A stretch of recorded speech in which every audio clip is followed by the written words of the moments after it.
Hello, এক minute. মুখ্যমন্ত্রী phone করেছেন। হ্যালো। শুনুন, এটা কি করছেন? যখন সরকার গঠনের সময় এলো তখন গুন্ডাগিরি করে বেড়াচ্ছ, লোকেদের প্রাণ যাচ্ছে, এসব কি হচ্ছে? আমি মানুষকে কি জবাব দেব? তাতে কি হয়েছে? আপনি জিতেছেন তাই এই ধরনের কথা বলছেন আমার সাথে? হারার দুঃখ নেই। ছেলে কিছু করেছে বলে কি হয়েছে? আপনার জন্য একটা খুন, নিজের জন্য দুটো।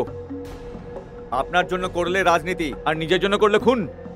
এখন যা ঘটেছে সেটা ভুলে যান। এই ধরনের কথা আমাদের জন্য নতুন নয়। আমি শুধু এটাই বলছি, তোমার যা ইচ্ছা তাই করো, কিন্তু এখন কেন? পার্টির যদি বদনাম হয় তো তখন কি হবে? সে বিষয়ে নিশ্চিন্ত থাকুন। আপনিও ক্লিন থাকবেন, পার্টিও। কিন্তু এখানে আমি একটা কথা বলবো, এখানে নতুন করে ভোট হবে আবার। কি বলে ভেতরে করব? আগেই 7 জন মারা গেছেন, সেটা নিয়েই ছেলেরা খুব রেগে আছে। তারপর আমরা যদি কিছু করি প্রলয় হবে। কি বকবক করছিস? ওর দোকান জ্বলে গেছিল আর ওখানে সব মরে গেছে, এতে আমার কি দোষ?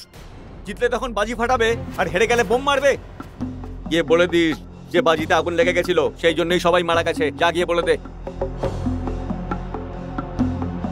এত বছরের রাজনীতির কোনো মানেই রইল না, কিন্তু আজকে ওকে এমন ভাবে মারবো যাতে ও বোঝে যে রাজনীতিতে প্রবেশ করা এত সহজ না।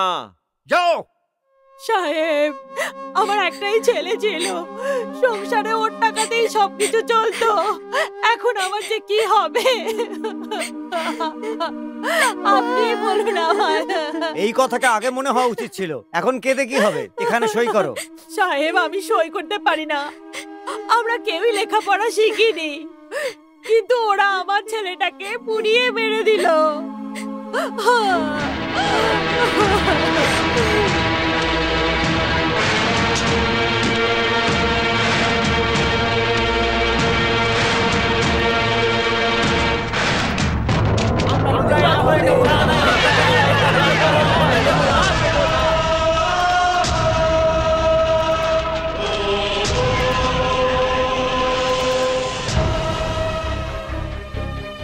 আসামি বাসুর উপর সাধারণ জনতার শান্তিভঙ্গের জন্য অনৈতিক হত্যার আরোপ প্রমাণিত হয়েছে, আর সবার চোখের আড়ালে বিস্ফোরক রাখার অপরাধ প্রমাণিত হয়েছে। সেই জন্য মাননীয় আদালত বিস্ফোরক রাখার খবরটা প্রমাণিত হয়েছে। সেই জন্য মাননীয় আদালত অপরাধী বাসুকে 7 বছরের সশ্রম কারাদণ্ডে দণ্ডিত করলো। সেই জন্য মাননীয় আদালত এই ভোটকে ক্যান্সেল করে আবার নতুন করে ভোট করানোর জন্য আদেশ দিয়েছেন।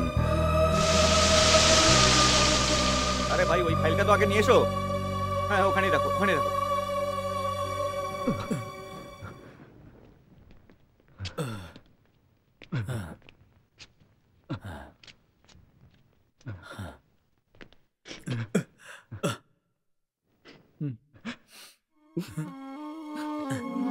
না, শুধু জ্বালিয়ে দেয়নি, বরং সব দোষ আমাদের উপরে চাপিয়ে দিয়েছে। মৃত ব্যক্তিদের ভর্তুকির আশ্বাস দিয়ে তুমি মৃত্যুর কারণ এটা বলে সবার সই নিয়ে নিয়েছে। এইসব ঝগড়াঝাটির জবাব দিতে হবে। আর সহ্য করতে পারছি না। তুমি বলো যে আমরা বেঁচে কেন আছি? তোমাকে এই অবস্থায় দেখার জন্য? যতদিন তুমি বাড়িতে ফিরে না আসো আমি বিয়েই করব না, কোনো সন্তানকে জন্মই দেব না, আমি ছাড়বো না। তুই দেখিস, বাইরে এসে সব দেখিস। আমরাও শান্ত থাকবো না, কাউকে না কাউকে চুরি মেরে ভেতরে আসবই। তুই চিন্তা করিস না বাসু, আমরা সবাই তোর সঙ্গে আছি। বাসু, তুই চিন্তা করিস না। বাসু, বাসু, বাসু, ভালো থাকিস। আমরা সবাই তোর সঙ্গে আছি বাসু, চিন্তা করিস না বাসু, আমরা সবাই আছি বাসু, আমরা আছি তোর সঙ্গে, সবাই তোর সঙ্গে আছি বাসু।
দাদা, আমাদের একটু দর্শন করতে দিন।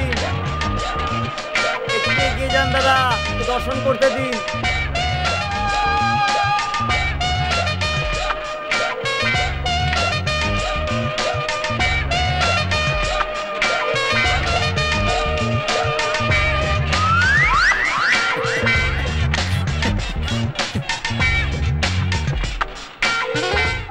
এই শোনো, ফুল ভগবানের দিকে ছুড়ে নিজের মাথায় মারলে কেন? আরে এরকম করলে মনের ইচ্ছা পূর্ণ হয়। কে বলেছে তোমাকে? সবাই বলে, তুমি বুঝতে পারবে না, এটা একটা উপায়। তুমি এসব বুঝতে পারবে না। এই উপায়টা 2 ঘন্টা আগেই আবিষ্কার হয়েছে। কি বলছো? তোমাকে ডাকার জন্য ফুল ছুড়লাম, সেটা অন্য মহিলার উপর গিয়ে পড়লো। ওনার হাত থেকে বাঁচতে আরেকটা ফুল তুলে ভগবানের দিকে ছুড়ে দিলাম। ওটাই রেওয়াজ হয়ে গেল। এটা তো ভুল গো। কিচ্ছু ভুল নয়, এইসব রীতিনীতি আমরাই বানিয়েছি। এরকম কথা বলো না, ভগবান রুষ্ট হবেন। এরকম কিছুই হয় না। এই যে সম্প্রদায়ের লোকেরা আছে না, ওরা এসব করে। এই যে শাস্ত্র, ওটা মানুষই লিখেছিল। এটা কি? এটা তো একটা তাগা। যদি এটা গলায় পরে নাও তো মঙ্গলসূত্র হয়ে যাবে। আর হাতে বাঁধলে? হাতে বাঁধলে বাগদত্তা হয়। সুতোটা যেখানেই বাঁধা হোক, সেটা অটুট বন্ধনের চিহ্ন হয়ে থাকে। আমাদের সম্প্রদায়ে এই সুতোটার গুরুত্ব আছে। বেঁধে দিই কি? আরে আরে আরে, কেন ভয় পেয়ে গেলে? আমার উপর বিশ্বাস নেই?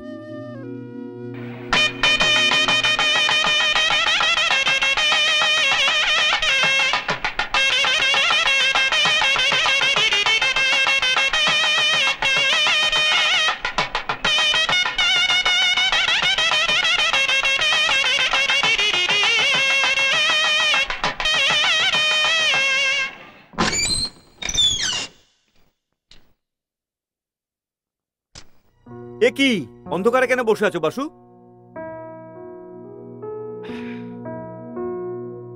এ নাও, খাও। কি হয়েছে? এই বল না, কি হয়েছে? আজ ওকে আমি দেখলাম। কাকে? কোথায় দেখেছিস? বাজারে। ভাবনাকে। কোলে একটা বাচ্চা ছিল ওর। সবাই নিজের জীবনকে ভালোবাসে। আমি একটু বেশি আশা করে ফেলেছিলাম। কারোর উপর এতটা আশা রাখা উচিত নয়। পাগলের মতো কথা বলিস না তুই। দুধের স্বাদ ঘোলে মেটাচ্ছে। ওর কোলে বাচ্চা ছিল, এর অর্থ এই নয় যে এটা ওরই বাচ্চা। এটা আসলে ছিল ওর বোনের বাচ্চা। ও 5 বার নিজের বিয়ে ভেঙে দিয়েছে, তোমার জন্য অপেক্ষা করছে। এটা তুমি কি বলছো? কাশি, আমি এখনই ওর সাথে দেখা করতে চাই। তো যা না, দেখা করে আয়।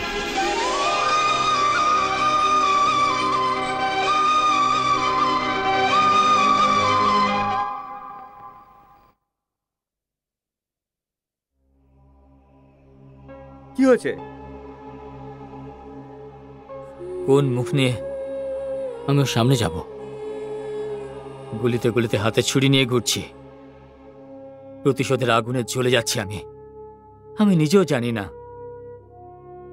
যে কবে জেলের ভেতর চলে যাব আমি। কি জানি কবে আমার কাজ শেষ হবে। বছর কাবার হয়ে যেতে পারে। যেতে দাও, আমি দেখা করব না। তাহলে ওই মেয়েটার কি হবে? ও পাল্টে যাবে। আমার সমস্ত বন্ধু পাল্টে গেছে। সময়ের সঙ্গে সবকিছুই পাল্টে যায়।